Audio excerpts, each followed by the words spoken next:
مبادرة جانبية من دولة القمر. فأعطي الكلمة أولا لزميلي وأخي محمد الأمين صواب. بسم الله الرحمن الرحيم. نحن نقوم بزيارة رسمية تاريخية المملكة المغربية الشقيقة وفي مدينة العيون بصفة خاصة، فأنتهز هذه الفرصة لأشكر معالي الوزير لإتاحة لنا هذه الفرصة بأن نقوم بهذه الزيارة، وأنتهز كذلك هذه الفرصة لأشكر أهالي هذه المدينة العريقة وعلى رأسها القيادة فيها السيد الوالي لحفاوة الاستقبال وكرم الضيافة. Et comme vous le savez très bien, les Comores entretiennent de très bonnes relations avec le Royaume du Maroc depuis notre accession à l'indépendance. Quels que soient les régimes qui se sont succédés dans notre pays, nous avons conservé ces relations et c'est un point qui est constant dans notre politique étrangère. Aujourd'hui, nous venons de poser cet acte qui consolide davantage et qui raffermit davantage les relations entre nos deux pays. D'aucuns peuvent se poser des questions. Pourquoi maintenant? Pourquoi pas hier? Parce que les Comores traversent une période charnière de leur histoire. Il y a 2 semaines, nous étions à Paris dans le cadre de la conférence des donateurs, des bailleurs de fonds. Le Royaume du Maroc a répondu présent. Le Royaume du Maroc, par une forte délégation présidée par son Excellence, mon frère et ami de qualité, le ministre Nasser Bourita, était présent et ont affirmé davantage leur accompagnement des Comores par rapport à la vision du chef de l'État et du gouvernement de faire des Comores un pays émergent à l'horizon 2030. Donc il y a une série d'actes qui va se poser à partir d'aujourd'hui. Nous avons ouvert officiellement le consulat général des Comores ici, à l'Aïoun.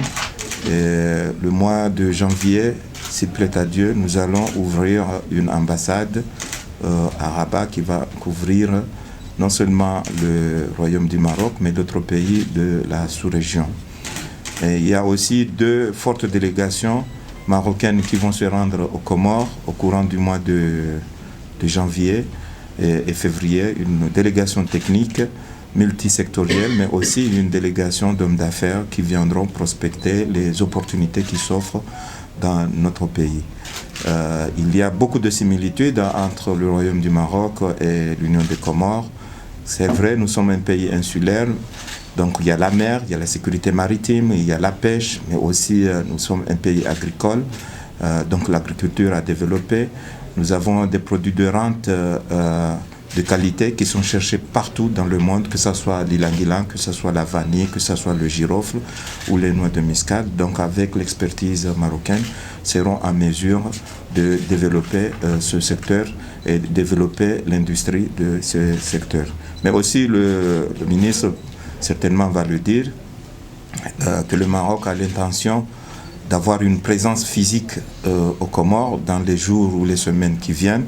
Nous envisageons aussi relancer les travaux de la commission mixte qui pourrait se tenir au mois de mars, en tout cas le premier trimestre de l'année prochaine.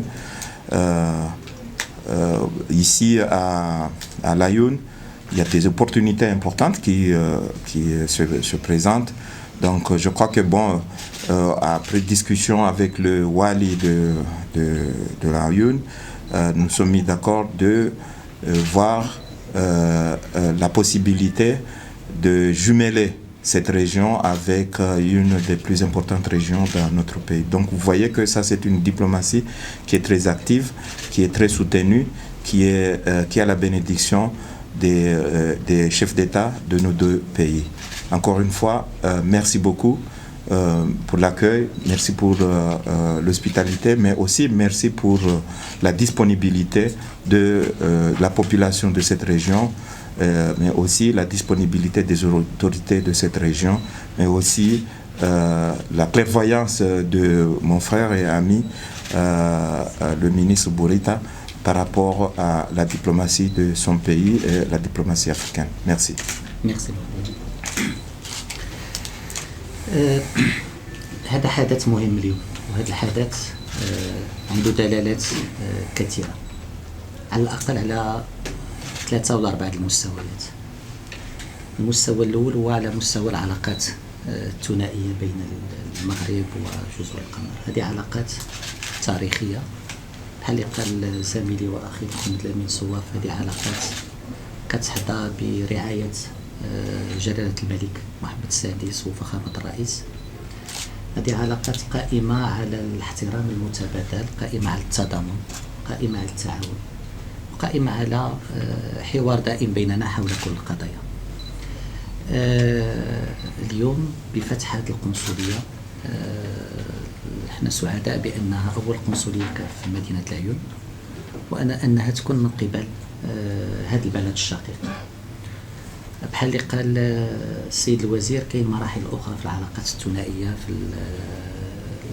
الأشهر المقبلة اللي غتمشي في اتجاه تعزيز هذه العلاقات الثنائية وجعلها نموذج لعلاقات تعاون مثمر، تعاون لفائدة البلدين والشعبين، بين بلدين عربيين مسلمين إفريقيين بيناتهم فرق مسافة من الناحية الجغرافية، ولكن كان دائما بيناتهم تقارب كبير. بالتالي فهذا اليوم هذا الحدث ديال فتح القنصلية عنده رمزية خاصة بالنسبة للعلاقات الثنائية بين البلدين. الرمزية الثانية هي على مستوى مغربية الصحراء. اليوم يعني فتح القنصلية هو الشكل قوي للتعبير على موقف هذا البلد الشقيق، واللي هي ماشي أول مرة اللي جمهورية القمر كتعبر على هذا الموقف ودعمها الثابت لمغربية الصحراء. كيجي هذا الموقف باش المغرب يأكد كذلك بشكل واضح بأن مسألة مغربية الصحراء هي مسألة محسومة، وبأن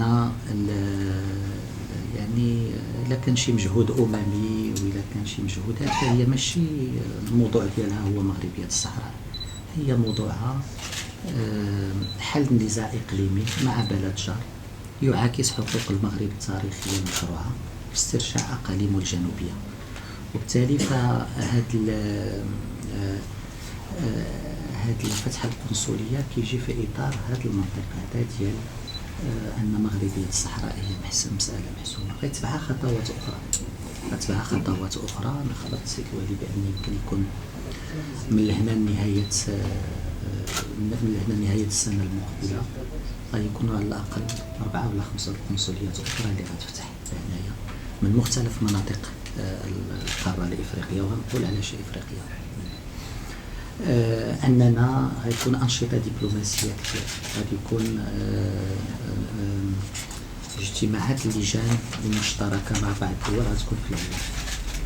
في شهر فبراير غيكون عندنا المنتدى المغربي ودول جزر المحيط الهادي اللي هو اجتماع على مستوى وزراء الخارجية بين المغرب وواحد 12 دولة غيكون هنا في العيون.